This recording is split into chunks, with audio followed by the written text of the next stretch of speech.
A lot of people were interested in how the stormwater is controlled in the homeowners association. This first picture right here shows a flooded area behind the main entrance monument at the corner of Southbridge Forest and Smith. And this is very typical of other areas in the HOA, specifically the park, that basically become standing water for a few months from February to June. It's a seasonal issue, and by the time summer comes around, it all dries up. So after this first picture, you see a second picture. It went away because it was filled up with wood chips. Wood chips act like a giant sponge, and that prevents the water from just pooling and sitting there. It's just absorbed. And then this next video clip here shows a well being drill for well water in the park, and that was probably about 50 gallon per minute stream, and it flowed right into the ditch there. It had no problems flowing through there, and that was with wood chips and stuff in the ditch. So there's really not a concern because that ditch there doesn't handle a lot of water. In this video, I'm going to talk about the stormwater management system we have for the HOA park. Most people, when they go in the park, they're going to come through this entrance area right here, highlighted in green. And then over in this area here, you see the picnic shelter and the playground area. And most people might walk around this area a little bit. They might venture over the forest trails over here. And all this land right here is pretty dry. So most people don't really know the thousands of gallons that go through this system when it rains, because they don't go any further than the actual grassy park area. They don't go in the forest area. But what happens like in a light rainfall is you will have there's a football field long swale or so that goes through here, this yellow line. And it's like a 1% slope. It doesn't drain very well. There's lots of puddles, and that causes mosquito problems. And the same thing over on this side, there is a swale. I'm not going to really call it a ditch because it's not deep like a ditch. It's just kind of like a slow swale, and it comes over here. And both these kind of meet over in this section here, and then they drain through this tributary over to Walker Branch and go down this way here. But the problem with these is, like I said, they're a 1% slope. They drain very slowly. They have puddles left over, and they cause mosquito issues. So what happens, and they're not really taking thousands and thousands of gallons of water, okay? They're just very, very small, low volume systems on these yellow lines, okay? But what happens when there is a tropical storm or some rain, like 4 or 5 inches over a day or two or more, is that this creek right over here will just swell up, okay?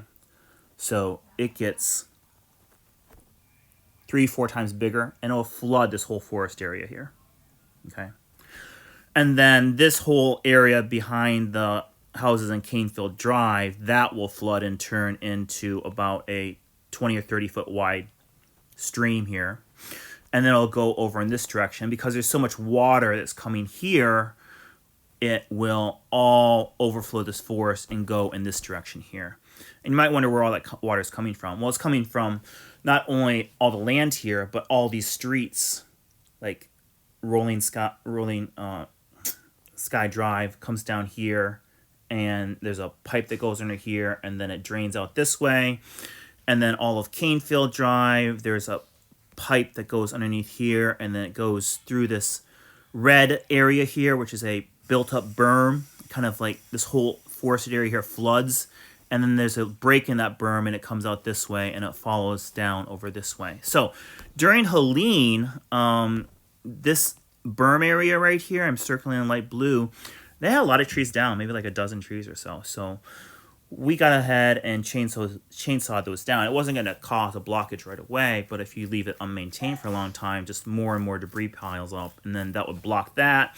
And if that was blocked up, then you would have, water back up here, and it would start making this way and flooding the park if this was not cleared. So there's some other videos on YouTube that show the actual video of what it looks like during a rainstorm if you're interested in watching that. But it's very important that the HOA keep this area right over here where this berm is cleared out, okay? Because that is where all this water kind of meets together, okay? And if that gets clogged up, it could cause issues. I did meet with the City of Charlotte Water Department, I think early 2025. I asked them for suggestions on how to better maintain this water system. They didn't really have any, so future boards just need to keep an eye on it, make sure that it doesn't get blocked up. Okay, so this is how the Southbridge Forest drainage system works. Entire Canefield Drive, parts of Southbridge Forest and Rocky Hill drain into the forest here, and there's that green berm along this area here, and then there's a space right there where all the water comes through. And you can see right now, this is end of September 2024. There's a hurricane in Florida.